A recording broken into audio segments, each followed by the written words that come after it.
wabarakatuh. Alhamdulillahirabbil alamin wa bihi nasta'in wa ala umuri dunya waddin wa ala alihi washabihi ajmain amma ba'du. Halo semuanya, perkenalkan nama saya Selvi Rahayu Febriani dari kelas 86. Di sini saya akan menyampaikan kultum dengan tema memuliakan Al-Quran. Namun sebelumnya, marilah kita panjatkan puji serta puji syukur kehadirat Allah Subhanahu wa Ta'ala yang telah memberikan kita karunia, serta tak lupa kita panjatkan sholawat serta salam kepada Nabi besar kita, yaitu Nabi Muhammad SAW, yang telah membawa kita dari zaman kegelapan ke zaman benderang seperti pada saat ini. Teman-teman semua, tentunya kita sudah mengetahui bahwa Al-Quran adalah salah satu dari berbagai banyak mukjizat Nabi Muhammad SAW. Dan Al-Quran merupakan mukjizat terbesar dari Nabi Muhammad SAW yang mengandung banyak sekali hikmah serta petunjuk dan juga pengajaran.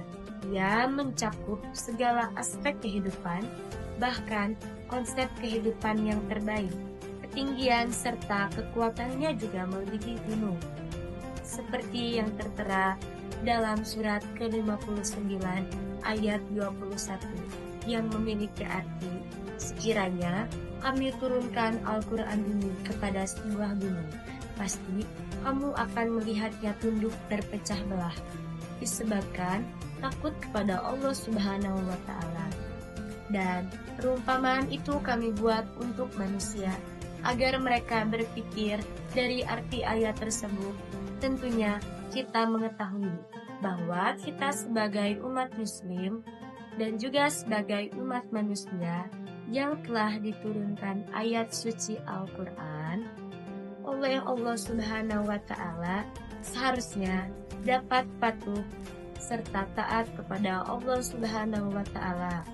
Tak hanya itu, kita juga harus menjadikan Al-Quran sebagai pedoman juga petunjuk bagi kehidupan keseharian kita. Namun, dari masa ke masa, masih banyak sekali orang-orang yang menghina serta merendahkan Islam. Bahkan, Al-Quran serta Nabi Muhammad SAW menjadi salah satu objek penghinaan mereka, seperti contohnya pada Rasulullah SAW, di mana seorang Musailamah Al-Kadzdzab merupakan tokoh kafir di Mekah yang mengaku menjadi seorang nabi, serta memalsukan Al-Quran dari pengakuan dia sebagai nabi dan juga membuat Al-Quran yang palsu. Tentunya itu sangat menghina Islam. Tidak di zaman Rasulullah saja, tapi juga di zaman-zaman modern saat ini.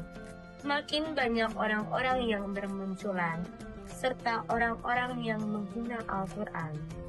Bahkan, dia memviralkannya di media sosial. Tak hanya kasus tersebut, masih banyak orang yang menghina agama Islam dan juga mempostingnya di media sosial seperti berbagai macam alasan. Salah satu contoh alasannya ingin menjadi viral, bahkan ada juga yang sangat membenci Al-Quran, sehingga ia melakukan tindakan-tindakan tidak senonoh tersebut. Perlu kita yakini juga bahwa pada zaman Nabi Muhammad SAW atau zaman Rasulullah SAW masih hidup, umat muslim merupakan umat yang sangat berwibawa, karena mereka menjadikan Al-Quran sebagai nilai-nilai kehidupan yang tidak berseberangan tentunya dengan Al-Quran. Mereka menafsirkan Al-Quran dengan perilaku dan berbagai lini kehidupan mereka, baik di bidang sosial, ekonomi, maupun politik. Lalu, bagaimana dengan kita?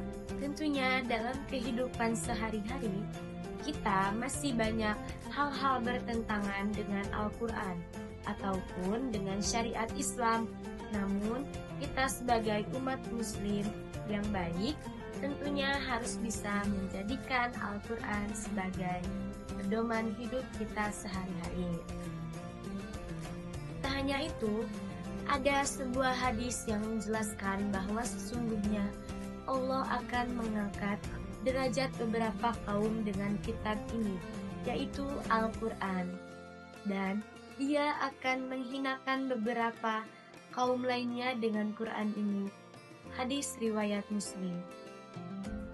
Dari hadis tersebut, kita dapat mengetahui bahwa Allah akan mengangkat derajat kemuliaan orang-orang yang membaca, mengkaji, serta mengimplementasikan Al-Quran dalam kehidupannya. Dan Allah juga akan menghina mereka yang merendahkan serta mencapakan Al-Quran dalam kehidupannya. Mungkin hanya ini saja yang dapat saya sampaikan. Kurang lebihnya mohon dimaafkan. Terima kasih. Wassalamualaikum warahmatullahi wabarakatuh.